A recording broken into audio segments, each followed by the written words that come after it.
સમાચારોમાં આગળ નજર કરીએ સુરત પર તો સુરત ઇન્ટરનેશનલ એરપોર્ટ ખાતેથી હાઇબ્રિડ ગાંજો ઝડપાયો છે।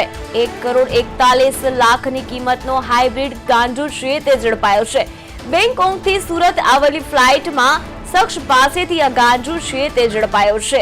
ઝાકિર ખાન નામના શખ્સની સુરત ક્રાઇમ બ્રાન્ચે ધરપકડ કરી છે।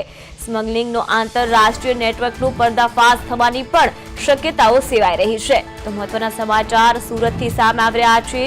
સુરત એરપોર્ટ ખાતેથી હાઇબ્રિડ ગાંજો છે તે ઝડપાયો છે। સુરત ક્રાઇમ બ્રાન્ચને મોટી સફળતા મળી છે। એરપોર્ટ ખાતેથી હાઇબ્રિડ ગાંજો છે તે ઝડપાયો છે અને એક શખ્સની ધરપકડ કરવામાં આવી છે।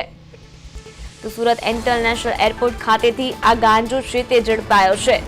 1,41,00,000ની કિંમતનો હાઇબ્રિડ ગાંજો છે તે સુરત ક્રાઇમ બ્રાન્ચ દ્વારા ઝડપવામાં આવ્યો છે। બેંગકોકથી સુરત આવેલી ફ્લાઇટમાં એક શખ્સ પાસેથી ગાંજો મળી આવ્યો છે। ઝાકિર ખાન નામના શખ્સની સુરત ક્રાઇમ બ્રાન્ચે ધરપકડ કરી છે। તો આ સાથે જ સ્મગલિંગનો પર્દાફાશ થાય તેવી પણ ઘણી બધી શક્યતાઓ છે તે સેવાઈ રહી છે। તો સુરતથી મહત્વના સમાચાર સામે આવી રહ્યા છે। સુરત ક્રાઇમ બ્રાન્ચને મોટી સફળતા મળી છે। ઝાકિર ખાન નામના શખ્સ પાસેથી સુરત ક્રાઇમ બ્રાન્ચે ગાંજો ઝડપી અને તેમની ધરપકડ કરી છે અને સ્મગલિંગનો આંતરરાષ્ટ્રીય નેટવર્કનો પણ પર્દાફાશ થાય તેવી શક્યતાઓ છે તે સેવાઈ રહી છે। 1,41,00,000ની કિંમતનો આ ગાંજો છે તે ઝડપાયો છે। તમને જણાવી દઈએ કે બેંગકોકથી સુરત આવેલી ફ્લાઇટમાં એક શખ્સ પાસેથી આ ગાંજો છે તે ઝડપાયો છે।